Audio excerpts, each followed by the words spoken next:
Place à la 108e édition du Tour de France. Bienvenue à Brest et dans le Finistère qui accueille pour la 4e fois de son histoire le grand départ de la Grande Boucle. Cette première étape entre Brest et Landerneau, près de 200 km. Pas mal de difficultés, classé en 4e ou 3e catégorie. Un passage à Saint-Michel-de-Braspar que les Bretons connaissent bien. Puis est arrivé à Landerneau, au sommet de la côte de la Fosse-au-Loup en 3e catégorie. Qui devrait sourire aux punchers comme Alaphilippe, Van Der Poel ou Van Aert, les grands favoris du jour. Le kilomètre 0 à peine franchi, les premières attaques sont à signaler avec notamment Victor Campenaerts, mais on retrouve également Christian Rodriguez, Danny Van Poppel, Frank Bonamour qui vont se regrouper, ils seront donc 6 à l'avant. On retrouve également Ide Schreling pour la formation Bora-Hansgrohe ou encore Connor Swift pour Arkea Samsic. En tête de peloton, certaines équipes prennent les choses en main, Deceuninck Quick-Step, Alpecin Phoenix notamment. Mais à l'avant, regardez, ça se bat pour les points de la montagne et très belle attaque d'Ide Schreling, on pourra le montrer dans les écoles de vélo. Bien de derrière, il a d'ailleurs un peu filouté en appelant sa voiture. Et regardez, le reste de ses compagnons d'échappée, Anthony Perez également était à l'avant, qui se font reprendre à 66 km du but. Pour Ide Schreling, la vie est belle, lui qui dispute son premier Tour de France. Il sourit, il sprinte pour de faux au sprint intermédiaire, alors que derrière, on sprinte pour de vrai. Caleb Ewan prend les points de la 2e place devant Peter Sagan, Michael Matthews, Brian Cocard, Arnaud Démare et Nasser Boigny sont là. Au passage de l'avant-dernier classement de la montagne, le dernier avant l'arrivée, regardez Ide Schreling qui lève le bras, il sera bien maillot à pois ce soir. En revanche derrière, catastrophe, regardez, Tony Martin qui vient percuter une spectatrice et qui emmène 90% du peloton à terre, c'est terrible cette chute, regardez. Les coureurs sont à pied, Jacha Sutterlin, lui ne repartira pas. Le coureur de la DSM est lourdement touché. La formation de Deceuninck Quick-Step et les quelques coureurs qui sont passés entre les gouttes, notamment David Gaudu, qui attendent.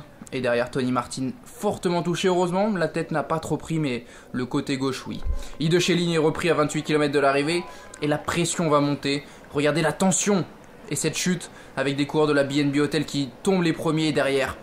Ça s'empile, c'est incroyable à très forte vitesse.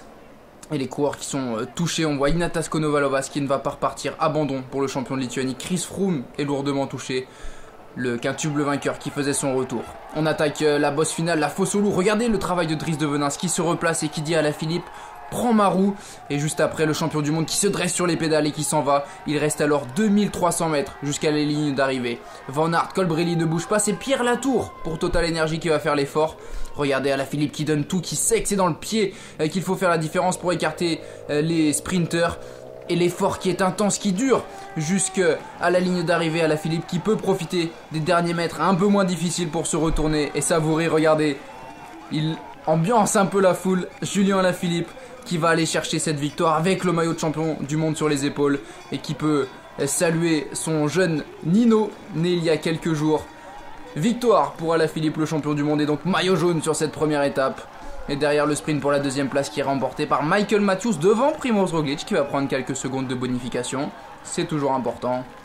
Mais surtout l'information principale, c'est cette victoire de Julien Alaphilippe, cette démonstration. On attendait un duel avec Van Der Poel, peut-être même Van Aert.